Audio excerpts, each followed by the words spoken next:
Hello everyone, this is Shaikh madam and welcome to our channel. आज के इस tutorial में हम इफ स्टेटमेंट का फोर्थ पार्ट देखेंगे, नेस्टेड इफ एल्स स्टेटमेंट। और प्रोग्राम में नेस्टेड इफ एल्स स्टेटमेंट का यूज़ किस तरह से किया जाता है हम ये भी देखने वाले हैं। सो चलिए पहले डेफिनेशन समझते हैं हम।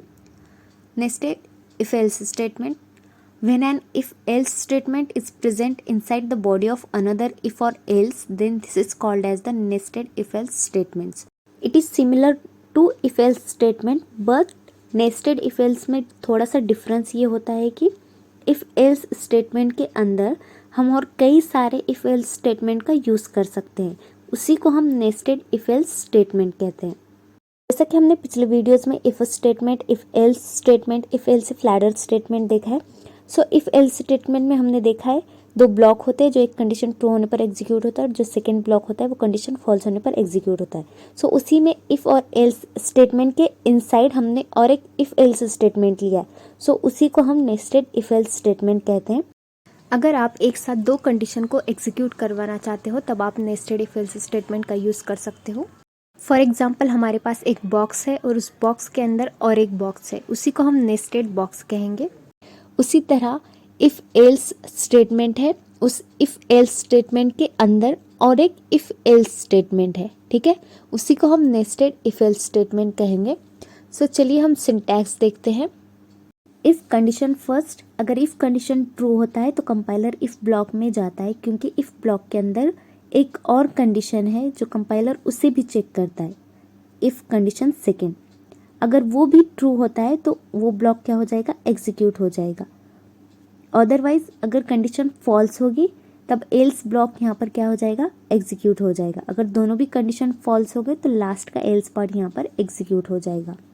चलिए हम प्रोग्राम के जरिए नेस्टेड इफ एल्स स्टेटमेंट को समझते हैं।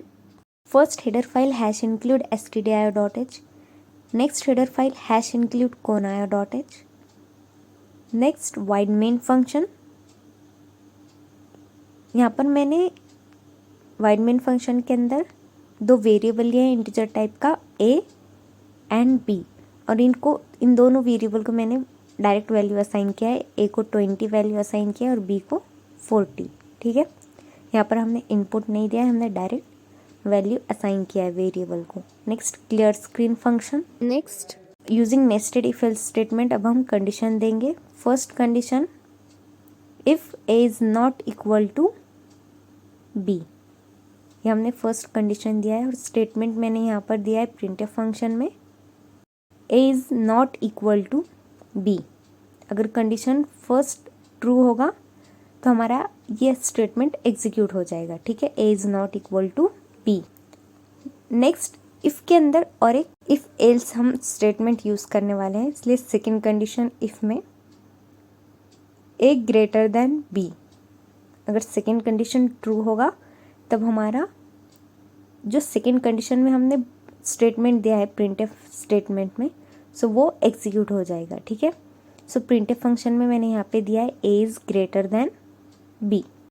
नेक्स्ट कंडीशन सेकेंड का एल्स पार्ट, यहाँ पर मैंने दिया है अगर सेकेंड कंडीशन फॉल्स होगा तब सेकेंड कंडीशन का एल्स स्टेटमेंट यहाँ पर एग्जीक्यूट हो जाएगा। यहाँ पर मैंने प्रिंटफ फंक्शन में दिया है b is greater then a, semicolon.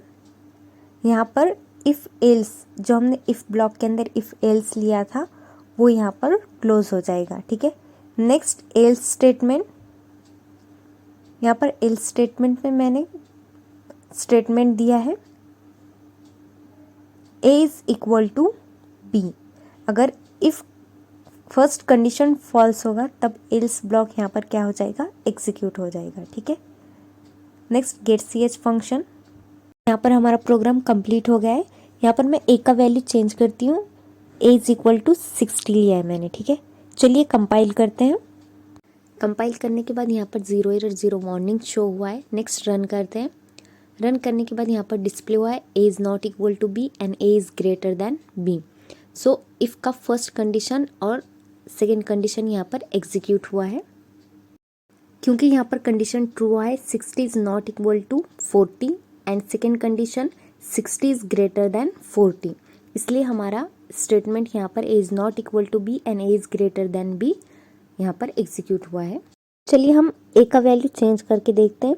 यहाँ पर मैंने ए का वैल्यू 40 और बी का 40 वैल्यू है। कंपाइल करते हैं, 0 एरर 0 वार्निंग। नेक्स्ट रन करने के बाद यहाँ पर डिस्प्ले हुआ है else part A is equal to B, क्योंकि फर्स्ट और सेकेंड कंडीशन यहाँ पर फॉल्स हुआ है, तो लास्ट एल्स पार्ट यहाँ पर क्या हो गया, एग्जीक्यूट हो गया। आई होप आपको नेस्टेड इफ स्टेटमेंट समझ में आया होगा। अगर आपको नेस्टेड इफ स्टेटमेंट से रिलेटेड कोई क्वेश्चन हो तो आप हमें कमेंट कर सकते हो।